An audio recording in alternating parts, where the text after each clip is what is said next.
ಕೇವಲ 1 ಕಪ್ ರವೆ ಸಾಕು. ಈ ರೀತಿ ಗರಿಗರಿಯಾದ ವಡೆಯನ್ನು ನಾವು ಇನ್ಸ್ಟಂಟ್ ಆಗಿ ಮಾಡ್ಕೋಬಹುದು. ಇಲ್ಲಿ ಉದ್ದಿನಬೇಳೆ ನೆನೆಸಬೇಕು, ರುಬ್ಬಬೇಕು ಅಂತ ಯಾವುದೇ ಟೆನ್ಷನ್ ಇಲ್ಲ. ಇಲ್ಲಿ 1 ಕಪ್ ರವೆ ಇದ್ರೆ ಸಾಕಾಗ್ತದೆ. ನಮಸ್ಕಾರ ಎಲ್ರಿಗೂ, ವೆಲ್ಕಮ್ ಟು ಮೈ ಚಾನೆಲ್. ಈ ರೀತಿ ಇನ್ಸ್ಟಂಟ್ ಆಗಿ ಮಾಡ್ಕೊಳ್ಳುವಂಥ ವಡೆನ ಹೇಗೆ ಮಾಡೋದು ನೋಡೋಣ. ಮೊದಲು ಸ್ಟವ್ ಮೇಲೊಂದು ಪಾತ್ರೆ ಇಟ್ಕೊಂಡು ನಾನು ಇದಕ್ಕೆ 2 ಕಪ್ ಆಗುವಷ್ಟು ನೀರು ಹಾಕಿದ್ದೀನಿ.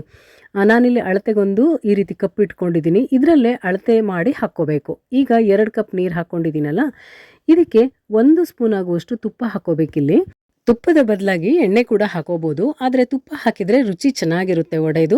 ಹಾಗಾಗಿ ನಾನು ತುಪ್ಪ ಹಾಕಿದ್ದೀನಿ. 1 ಸ್ಪೂನ್ ತುಪ್ಪ ಹಾಕಿದ್ಮೇಲೆ ರುಚಿಗೆ ತಕ್ಕಷ್ಟು ಉಪ್ಪು ಹಾಕಬೇಕು. ಆಮೇಲೆ 1 ಟೀ ಸ್ಪೂನ್ ಆಗುವಷ್ಟು ಜೀರಿಗೆ, ಹಾಗೆ 8ರಿಂದ 10 ಕರಿಬೇವನ್ನು ನಾನು ಚಿಕ್ಕದಾಗಿ ಕಟ್ ಮಾಡಿ ಹಾಕಿದ್ದೀನಿ. ಇದೆಲ್ಲ ಹಾಕಿದ್ಮೇಲೆ ಒಂದ್ಸಲ ಮಿಕ್ಸ್ ಮಾಡಿಕೊಂಡು ಇದನ್ನು ಕುದಿಯೋದಕ್ಕೆ ಬಿಡಬೇಕು. ಇದು ಕುದಿಯೋಕ್ಕೆ ಶುರು ಆಗಿದೆ ಅಂದಮೇಲೆ ನಾವು ಫ್ಲೇಮನ್ನು ಕಡಿಮೆ ಮಾಡಿಕೊಂಡು ಅದೇ ಕಪ್ಪಲ್ಲಿ 1 ಕಪ್ ಆಗುವಷ್ಟು ರವೆ ಹಾಕ್ಕೊಳ್ಬೇಕು. ನಾನಿಲ್ಲಿ ಉಪ್ಪಿಟ್ಟಿಗೆ ಬಳಸುವಂಥ ರವೆನೇ ತೊಗೊಂಡಿದ್ದೀನಿ, ಅಥವಾ ನೀವು ಚಿರೋಟಿ ರವೆ ಕೂಡ ಹಾಕೋಬಹುದು. ಇಲ್ಲಿ ಇದೇ ರೀತಿ 1-2 ನಿಮಿಷ ಲೋ ಫ್ಲೇಮಲ್ಲೇ ತಿರುಗಿಸ್ತಾ ಇದ್ರೆ ಇದು ಚೆನ್ನಾಗಿ ಬೇಯುತ್ತೆ. ಇನ್ನು ಬೇಕಾದರೆ ಇದಕ್ಕೆ ಶುಂಠಿನ ತುರಿದು ಹಾಕೋಬಹುದು, ಅಥವಾ ಕೊತ್ತಂಬರಿ ಸೊಪ್ಪು ಹಾಕೋಬಹುದು, ಈರುಳ್ಳಿನ ಚಿಕ್ಕದಾಗಿ ಕಟ್ ಮಾಡಿ ಕೂಡ ಸೇರಿಸ್ಕೋಬಹುದು. ಅಂದರೆ ನಿಮ್ಮ ರುಚಿಗೆ ತಕ್ಕ ಹಾಗೆ.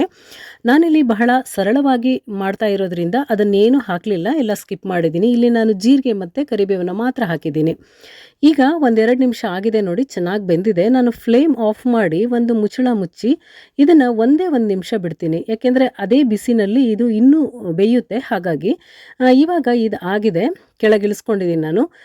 ಬಿಸಿ ಇರುವಾಗಲೇ ಒಂದು ಪ್ಲೇಟಿಗೆ ಅಥವಾ ಈ ರೀತಿ ಒಂದು ಪಾತ್ರೆಗೆ ಇದನ್ನು ಹಾಕ್ಕೋಬೇಕು. ತುಂಬ ತಣ್ಣಗಾದ್ಮೇಲೆ ಅದನ್ನು ಕಲಿಸ್ಕೊಳ್ಳೋಕ್ಕೆ ಸ್ವಲ್ಪ ಕಷ್ಟ ಆಗ್ತದೆ, ಅಂದರೆ ಗಟ್ಟಿ ಆಗ್ತದೆ. ಹಾಗಾಗಿ ಬಿಸಿ ಬಿಸಿ ಇರುವಾಗಲೇ ಅದನ್ನು ಕಲಿಸ್ಕೋಬೇಕು. ಇದನ್ನು ಕಲಿಸ್ಕೊಳ್ಳೋಕ್ಕಿಂತ ಮೊದಲು ಇದಕ್ಕೆ 2 ಟೇಬಲ್ ಸ್ಪೂನ್ ಆಗುವಷ್ಟು ಅಕ್ಕಿ ಹಿಟ್ಟನ್ನು ಹಾಕ್ಕೋಬೇಕು. ಈ ರೀತಿ ಅಕ್ಕಿ ಹಿಟ್ಟನ್ನು ಹಾಕೋದ್ರಿಂದ ವಡೆ ತುಂಬ ಕ್ರಿಸ್ಪಿಯಾಗಿ ಬರುತ್ತೆ. ಹಾಗಾಗಿ ಅಕ್ಕಿ ಹಿಟ್ಟನ್ನು ಸೇರಿಸ್ಕೊಂಡ್ರೆ ಸಾಕು. ಈಗ ಈ ರವೆನ ನಾನು ಸ್ವಲ್ಪ ನಾದ್ಕೊಂಡು ರೆಡಿ ಮಾಡಿ ಇಟ್ಕೊಂಡಿದ್ದೀನಿ. ಇಷ್ಟು ಸಾಫ್ಟ್ ಆಗಿರಬೇಕು. ಕಲಸೋವಾಗ ಒಂಚೂರು ಗಟ್ಟಿ ಅಂತ ಅನಿಸಿದ್ರೆ 1-2 ಸ್ಪೂನ್ ನೀರು ಹಾಕಿ ಇದನ್ನು ಕಲಿಸ್ಕೋಬೇಕು.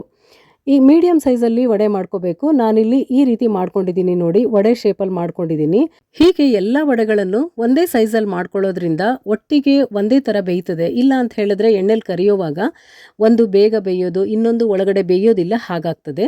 ಮತ್ತೆ ಈ ರವೆ ಮಿಶ್ರಣನ ನಾವು ಸ್ವಲ್ಪ ನಾದ್ಕೊಳ್ಳೋದ್ರಿಂದ ವಡೆ ಕ್ರ್ಯಾಕ್ ಬರೋದಿಲ್ಲ. ವಡೆನ ಮಾಡುವಾಗಲಿ ಅಥವಾ ಎಣ್ಣೆಲಿ ಕರಿಯುವಾಗಲಿ ಕ್ರ್ಯಾಕ್ ಬರೋದಿಲ್ಲ. ಹಾಗಾಗಿ ಸ್ವಲ್ಪ ನಾದ್ಕೋಬೇಕು. ಈಗ ನಾನು ತಗೊಂಡಿರೋ 1 ಕಪ್ ರವೆಗೆ ಇಷ್ಟು ವಡೆ ಆಗಿದೆ ನೋಡಿ. ಈಗ ವಡೆ ಕರಿಯೋದಕ್ಕೆ ನಾನು ಸ್ಟವ್ ಮೇಲೆ ಇನ್ನೊಂದು ಕಡೆ ಎಣ್ಣೆ ಬಿಸಿ ಆಗೋದಕ್ಕೆ ಇಟ್ಟಿದ್ದೆ. ಎಣ್ಣೆ ಬಿಸಿ ಆಗಿದೆ. ಈಗ ಮೊದಲು 2 ವಡೆನ ನಾನು ಹಾಕ್ತಾ ಇದ್ದೀನಿ. ಹಾಕಿದ ತಕ್ಷಣ ನಾವು ಒಂದು ಸೌಟಿಂದ ತಿರುಗಿಸ್ಬಾರ್ದು. ಹಾಗಾದಾಗ ವಡೆ ಕ್ರ್ಯಾಕ್ ಬಂದ್ಬಿಡ್ತದೆ. ಹಾಗಾಗಿ 1 ನಿಮಿಷ ಸುಮ್ಮನೆ ಬಿಟ್ಬಿಡಬೇಕು. ಅದೇ ಬೆಂದು ತಾನಾಗಿ ತಳ ಬಿಟ್ಟು ಮೇಲೆ ಬರೋವರೆಗೂ ಹಾಗೆ ಬಿಟ್ಬಿಡ್ಬೇಕು. ಆಮೇಲೆ 1-2 ಸಲ ಈ ರೀತಿ ತಿರುಗಿಸಿ ಹಾಕಿ ಬೇಯಿಸ್ಕೋಬೇಕು. ಇಲ್ಲಾಂದರೆ ಒಂದು ಸೈಡ್ ತುಂಬ ಕೆಂಪಾಗಿಬಿಡ್ತದೆ, ಇನ್ನೊಂದು ಕಡೆ ಬೆಂದಿರೋದಿಲ್ಲ. ಈಗ ನಾನು ಇದನ್ನು ಹೀಗೆ ತಿರುಗಿಸಿ ಹಾಕಿದ್ದೀನಿ ನೋಡಿ. ಈ ರೀತಿ ಕಲರ್ ಬಂದಾಗ ಇದನ್ನು ತೆಗೆದಿಟ್ಕೋಬೇಕು. ಈಗ ಚೆನ್ನಾಗಿ ಬೆಂದಿದೆ ಅದು. ಮತ್ತು ಉಳಿದಿರುವಂಥ ಅಷ್ಟು ವಡೆನ ನಾನು ಒಂದೇ ಸಲ ಹಾಕ್ತೀನಿ. ತುಂಬ ಏನೂ ಇಲ್ಲ, ಹಾಗಾಗಿ ಒಂದು ಸಲ ಹಾಕ್ತಾ ಇದ್ದೀನಿ. ಮತ್ತು ಇದನ್ನು ಕರಿಯುವಾಗ ಸ್ಟವ್ನ ಹೈ ಫ್ಲೇಮಲ್ಲೇ ಇಟ್ಕೋಬೇಕು. 1-2 ಸಲ ಈ ರೀತಿ ತಿರುಗಿಸಿ ಇದನ್ನು ಬೇಯಿಸ್ಕೊಂಡ್ರೆ ಆಯಿತು. ಒಳಗಡೆ ತುಂಬ ಚೆನ್ನಾಗಿ ಬೇಯಬೇಕು, ಹೊರಗಡೆ ಕ್ರಿಸ್ಪಿ ಆಗಬೇಕು. ಈಗ ಕಲರಲ್ಲೇ ನಮಗೆ ಗೊತ್ತಾಗ್ತದೆ ಇದು ಚೆನ್ನಾಗಿ ಬೆಂದಿದೆ ಅಂತ. ಇಷ್ಟಾದಮೇಲೆ ನಾವು ವಡೆಗಳನ್ನೆಲ್ಲ ತೆಗೆದು ಪ್ಲೇಟಲ್ಲಿ ಇಟ್ಕೊಳ್ಳೋದು. ಉದ್ದಿನಬೇಳೆನ 5-6 ಗಂಟೆ ನೆನೆಸಿ ರುಬ್ಬಿ ವಡೆ ಮಾಡ್ಕೊಳ್ಳುವಂಥದ್ದು ಒಂದು ವಿಧಾನ ಆದರೆ, ಈ ರೀತಿ ಇನ್ಸ್ಟೆಂಟಾಗಿ ಮಾಡುವಂಥದ್ದು ಇನ್ನೊಂದು ವಿಧಾನ. ಇಲ್ಲಿ ಸೋಡಾ ಪುಡಿ ಆಗಲಿ, ಮೈದಾ, ಕಡಲೆ ಹಿಟ್ಟು ಏನನ್ನೂ ಬಳಸಲಿಲ್ಲ. ಕೇವಲ 1 ಕಪ್ ರವೆ ಹಾಗೆ ಸ್ವಲ್ಪ ಅಕ್ಕಿ ಹಿಟ್ಟನ್ನು ಮಾತ್ರ ಬಳಸಿರುವಂಥದ್ದು. ಮತ್ತು ಟೈಮ್ ಕೂಡ ತುಂಬ ಕಡಿಮೆ ಸಾಕು. ಸಂಜೆ ಸ್ನ್ಯಾಕ್ಸ್ಗಾಗ್ಬೋದು ಅಥವಾ ಬೆಳಗ್ಗೆ ತಿಂಡಿ ಟೈಮಿಗಾಗ್ಬೋದು ಇದನ್ನು ಮಾಡ್ಕೋಬಹುದು. ನಾನಿಲ್ಲಿ ತೋರಿಸ್ತಾ ಇದ್ದೀನಿ ನೋಡಿ, ಹೊರಗಡೆ ಎಷ್ಟು ಕ್ರಿಸ್ಪಿಯಾಗಿದೆ, ಒಳಗಡೆ ತುಂಬ ಸಾಫ್ಟ್ ಆಗಿದೆ ಇದು. ಇಲ್ಲಿ ಗ್ರೀನ್ ಚಟ್ನಿ ಮತ್ತು ಟೊಮ್ಯಾಟೊ ಚಟ್ನಿ ಜೊತೆ ನಾನು ಸರ್ವ್ ಮಾಡ್ತಾ ಇದ್ದೀನಿ. ನೀವು ಮನೆಯಲ್ಲಿ ಚಟ್ನಿ, ಸಾಂಬಾರ್ ಏನೇ ಇದ್ರೂ ಅದರ ಜೊತೆ ಇದನ್ನು ಸರ್ವ್ ಮಾಡ್ಬೋದು. ನಮಗೆ ವಡೆ ತಿನ್ನಬೇಕು ಅಂತ ಅನಿಸಿದಾಗ 10-15 ನಿಮಿಷದಲ್ಲೇ ಕೇವಲ 1 ಕಪ್ ರವೆಯಿಂದ ಮಾಡ್ಕೊಳ್ಳುವಂಥ ಗರಿಗರಿಯಾದ ವಡೆ ನಿಮಗೆ ಇಷ್ಟ ಆಗಿದೆ ಅಂತ ಭಾವಿಸ್ತೀನಿ. ನೀವು ಟ್ರೈ ಮಾಡಿ ನಿಮ್ಮ ಅಭಿಪ್ರಾಯವನ್ನು ನನಗೆ ತಿಳಿಸಿ. ಹಾಗೆಯೇ ನಿಮಗೆ ಈ ವಿಡಿಯೋ ಇಷ್ಟ ಆಗಿದ್ರೆ ನಿಮ್ಮ ಫ್ಯಾಮಿಲಿ ಮತ್ತು ಫ್ರೆಂಡ್ಸ್ಗೆ ಶೇರ್ ಮಾಡೋದನ್ನು ಮರಿಬೇಡಿ.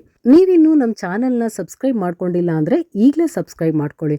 ಇನ್ನೊಂದಷ್ಟು ಹೊಸ ವಿಷಯಗಳ ಜೊತೆ ಸಿಗೋಣ. ಶುಭವಾಗಲಿ. ನಮಸ್ಕಾರ.